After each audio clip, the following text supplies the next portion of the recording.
ఇంకొకటి వాహనాల మీద మోడిఫికేషన్లు చాలా వరకు చూస్తున్నాం. సైలెన్సర్ కానీ, ఎల్ఈడి లైట్స్ కానీ, నంబర్ ప్లేట్స్ కానీ. అవును. సో దాని మీద ఎలాంటి చర్యలు తీసుకుంటారు? ఖచ్చితంగా వాహనాలు సైలెన్సర్ మాడిఫై చేసి సౌండ్ పొల్యూషన్ క్రియేట్ చేసిన, అలాగే లైట్స్ ఎక్సెసివ్ ఇల్యూమినేషన్తో ఎవరన్నా కన్ఫ్యూజ్ చేస్తూ లైట్స్ పెట్టుకుని వెళ్ళినా కానీ ఖచ్చితంగా వాళ్ళ మీద కూడా చర్యలు తీసుకుంటాం. అవన్నీ కూడా తీయడమే కాదు, వెహికల్ కూడా సీజ్ చేస్తాము.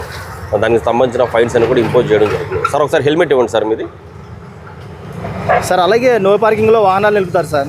క్రాసింగ్ ఏంటి సార్, అంటే స్పాట్ చలానా లేకపోతే ఏమన్నా దానికి ఇంకా దేనికైనా సరే చలానా అనేది మనం ఇమీడియట్గా మనం బుక్ చేయడం జరుగుతుంది. హానరబుల్ హైకోర్టు వరకు కూడా ఫైన్లు వేసి వదిలేయడం కాదు, ఇమీడియట్గా అవి కట్టించకపోతే వాళ్ళకి ఆ ఇంపాక్ట్ తెలియట్లేదు, ఇమీడియట్గా కాంపౌండింగ్ కూడా జరగాలని చెప్పి చెప్పడం జరిగింది. హానరబుల్ హైకోర్టు ఉత్తర్వులను పాటించి ఇమీడియట్గా స్పాట్ చలానా కాంపౌండింగ్ కూడా మనం చేయడం జరుగుతుంది. రాంగ్ పార్కింగ్, డేంజరస్ పార్కింగ్ రెండు రకాలుగా ఉంది.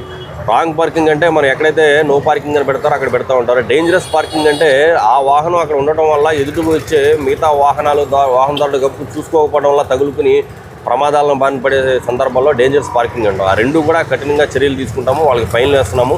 మన విజయవాడ సిటీ అంతా కూడా మన సిపి గారు, మన అలాగే ట్రాఫిక్ ఏడీసీపీ గారు ఇన్స్ట్రక్షన్ ప్రకారం వీల్ లాక్స్ వేస్తున్నాము. రాంగ్ పార్కింగ్ చోట ఖచ్చితంగా ప్రజలు ఎవరు కూడా రాంగ్ పార్కింగ్ ఎవరు కూడా చేయొద్దండి.